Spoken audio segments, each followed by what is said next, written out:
In this video, we're going to be looking at how World War I changed wristwatches forever. Let's get into it.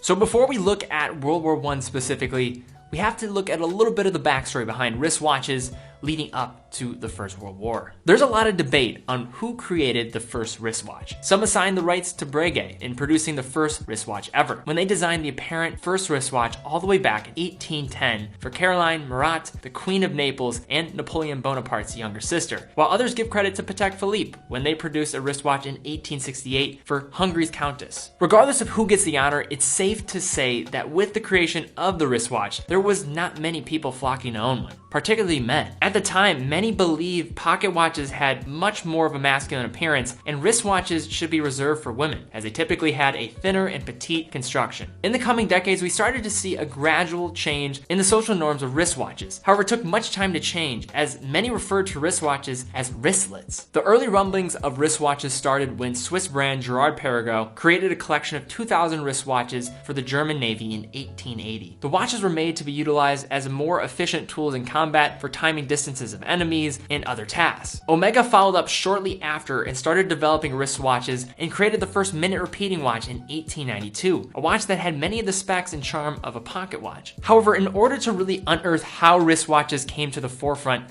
we have to look at the Western Front and fast forward to 1914. During this time, military combat was changing and trench warfare was on the rise. With the fast-paced nature of this new era of combat, many modifications were made to military uniforms. Two of the most significant changes were made as a result of maximizing mobility by transitioning from heavy greatcoats to trench coats and by starting to move towards vestless uniforms, making it even harder to attach or access pocket watches. All of this led soldiers to move away from pocket watches, because looking into your pocket while an enemy is firing at you isn't necessarily ideal. Realizing this new need of those in the military, brands like Rolex, Omega, Longines, Waltham, Elgin, and several other brands jumped at the opportunity of creating wristwatches. Many of the watches, regardless of the manufacturer, had many things in common: enameled dials, large numerals, metal covers to protect the dial in the glass of the watch, and luminescent radiant hands for legibility. The interesting thing about watches of this era is that many were required but not supplied by the military, putting the onus on soldiers to purchase them. And this led to the creation of some awesome old ads from the era that be targeted to soldiers that were about to go into combat. When looking at the Western Front, watches became the #2 most important tool along with a rifle. A big reason behind this was because of a new strategy adopted in order to maximize takeover of enemy trenches. The battle tactic was known as creeping barrage, which involved artillery firing on an enemy trench as friendly infantry were within striking distance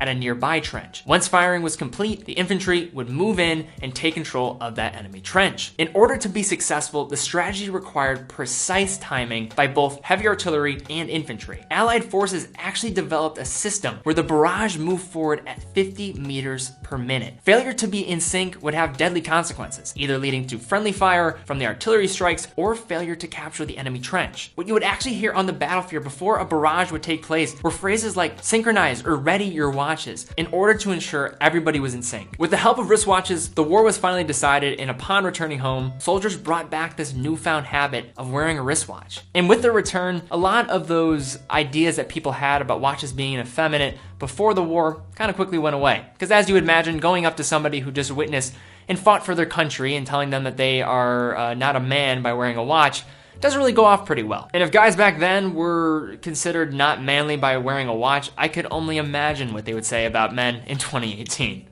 Alright guys, so what do you think of this video? If you like it, give it a thumbs up, be sure to subscribe, also hit the bell icon. I thought it was really cool to just see this timeline of watches. I think a lot of people, when they're looking at wristwatches, of course, horology has roots way, way back, but wristwatches are still a relatively young invention, so it is interesting to learn a little bit more about it. Alright guys, thanks so much for watching. If you guys have not filled out the watch giveaway form, be sure to fill that out down below. Also go ahead, follow me on Instagram as well. We give away a watch every single month. I'm going to be doing a review of this watch that I'm currently wearing on my wrist. It's an Orient Mako 2, and I have to say, I'm really loving it, and I'm actually kind of dreading having to give this thing away. So look for a review of that. Also, be sure to be following me there. And then finally, if you want to support this new generation of watch lovers, be sure to go to our Patreon. Any support there would be greatly appreciated.